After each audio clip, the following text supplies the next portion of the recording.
Dari beberapa tahun ya teman-teman, beberapa tahun yang lalu sudah, seperti Habib Rizik Syihab, Bahar Smith, dan Habib-Habib yang lain, yang dimana mereka ini ketika memberikan suatu ungkapan, baik secara langsung ataupun secara media, tidak sedikit orang-orang yang saya sebutkan tadi mengeluarkan kalimat-kalimat yang kotor ya, suruh pakai BH sama lo, kasar. Gus Dur itu buta mata juga buta hati. Presiden goblok, jorok dan lain sebagainya. Ada beberapa hal yang ingin saya bahas di sini, yang dimana berkaitan dengan orang-orang tadi yang kita sebut nama-namanya, terkhusus Habib Rizik Syihab. Perhatikan di sini, meskipun saya mengucapkan atau menyebut nama Rizik Syihab dengan Habib, saya sekarang meyakini bahwa Habib bukan keturunan Nabi. Jadi meskipun saya menyebutkan Habib, ya Habib adalah orang Ba'alawi, bukan Habib adalah keturunan Nabi. Kalau masih ada orang yang beranggapan Habib pokoknya semua keturunan Nabi Muhammad SAW disebut Habib, maka saya tidak setuju. Kenapa teman-teman? Pada zaman Hasan dan Husain hidup, yang real cucu Nabi Muhammad SAW dari Fatimah dengan suaminya yaitu Ali bin Abi Thalib, tidak ada sebutan Habib kepada mereka berdua. Ini yang jelas-jelas kepada keturunan Nabi Muhammad SAW. Lalu sekarang orang yang ngaku-ngaku cucu Nabi Muhammad SAW ini disebut sebagai Habib, maka itu adalah keyakinan baru yang tidak pernah ada sebelum Hasan wal Husain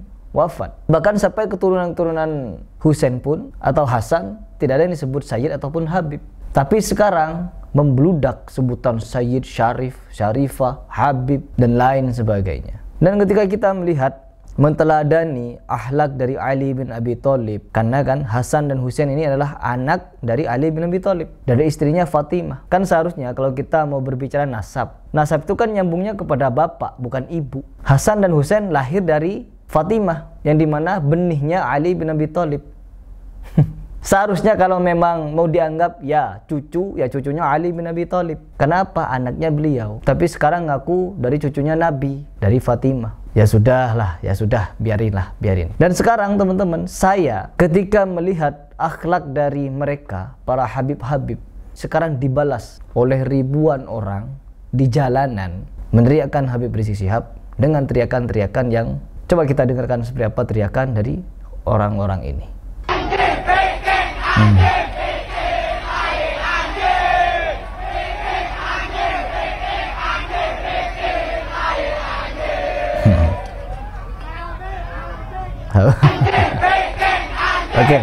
Oke.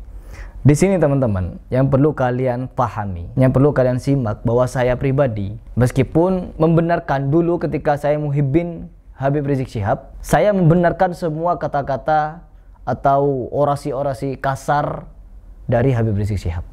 Presiden goblok, ucapan-ucapan seperti ini, maka bikin susah hidupnya, seretkan rezekinya, jangan berkahi nafkahnya, jangan sembuhkan penyakitnya, biar dapat penyakit yang belum ada obatnya, biar susah jalan hidupnya, biar dipecat dari tempat kerjaannya, biar ditinggal lari bininya, biar lakinya kawin lagi, biar anak-anaknya ngelawan sama dia, biar hidupnya tidak bahagia, nggak dapat anak keturunan yang solihin dan solehat, hidupnya hancur-hancuran, nggak ada berkah, susah tiap hari, sedih tiap hari, gundah gulana tiap hari. Semua saya anggap benar karena apa? Disuarakan untuk mengungkapkan kebenaran.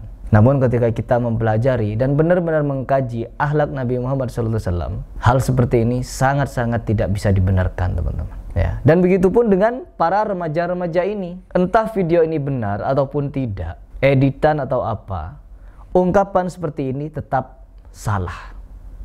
Mengatakan Habib Rizik anjing, mengatakan Habib Rizik biadab dan lain sebagainya, mengatakan Habib Rizik ya begini, ya tidak benar. Saya juga tidak benarkan, kecuali memang sifatnya ya seperti itu.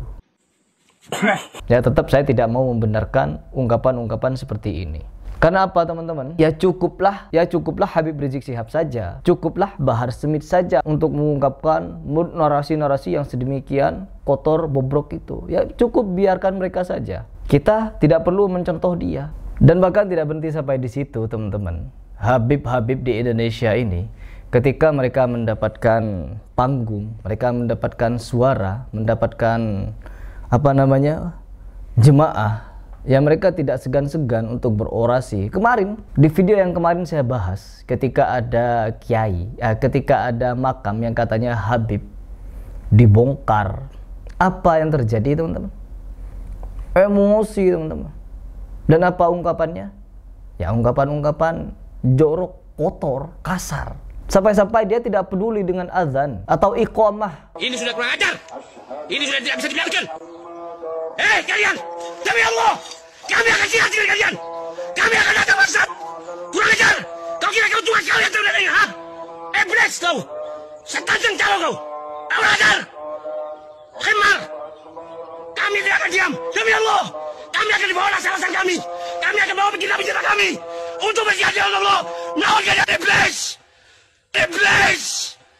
Ya, antara azan dan iqamah. Masjid lagi azan, lagi iqamah. Habibnya ngapain? Teriak-teriak iblis, teriak-teriak bangsat, teriak-teriak. Ya Allah, sebagai orang pribumi yang kemarin seperti menghambakan diri kepada habaib. Kenapa saya menyebut menghambakan diri? Meskipun mereka teriak-teriak kotor, meskipun teriak-teriak kasar dan membuat orasi-orasi onar di tengah-tengah masyarakat, apa yang terjadi? Mereka tetap disujud-sujuti sama umat. Mereka duduk bak raja, teman-teman. Orang-orang kita yang nyentri kepada mereka ngapain? Jalan di hadapan dia untuk sujud ke kakinya. Tak berhenti sampai di situ. Jangankan kakinya, teman-teman, bekas kakinya saja mereka jalan, dialap berkahnya.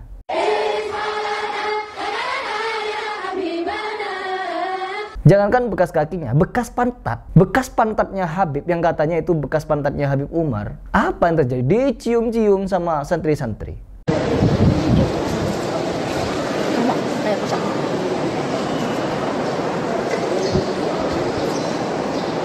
Apa ini? Hidup bagaimana nih? Doktrin apa yang mau kalian ajarkan kepada umat sampai membuat mereka ini sedemikian mundur SDM-nya? Inilah kenapa Indonesia tertinggal dari negara-negara luar, bukan karena kita tidak punya iman yang kuat kepada Allah Subhanahu wa taala. Tapi karena apa? Doktrin seperti ini yang membuat orang mundur pemikirannya. Ketika negara luar fokus kepada sains dan teknologi, Indonesia masih fokus kepada takhayul bid'ah hurufat. Dan doktrin-doktrin orang nyembah-nyembah manusia, mengagung-agungkan manusia, minum ludah manusia. Apa katanya? Sampai kencing dan tainya bisa membuat orang masuk surga yang memakan dan meminumnya. Zainul Abidin halaman 440. Kencing dan kotoran, berak, para imam adalah sebab masuk surga.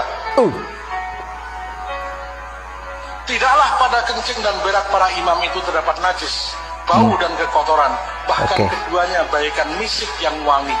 Bahkan barang siapa yang minum kencing, berak dan darah para imam itu, Allah haramkan baginya neraka dan Allah wajibkan baginya surga.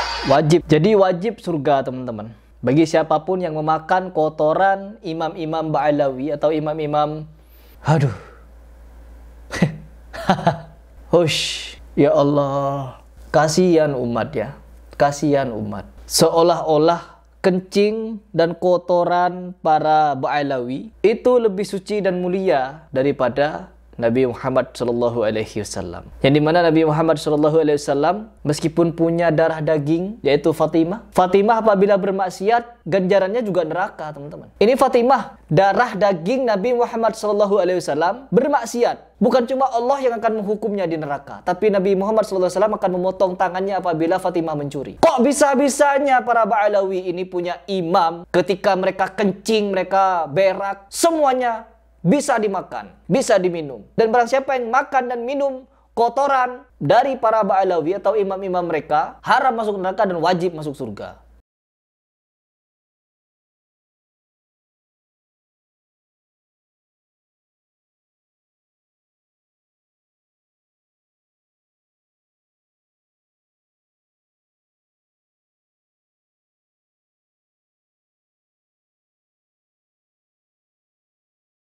Apa ini? Hidup bagaimana nih? Negara luar sudah maju dengan teknologi dan sains. Indonesia masih berkelumit dengan doktrin tai dan kencing. Siapa yang mendoktrin?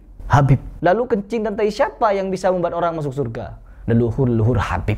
Bobrok, teman-teman. Bobrok. Coba kalian pikir.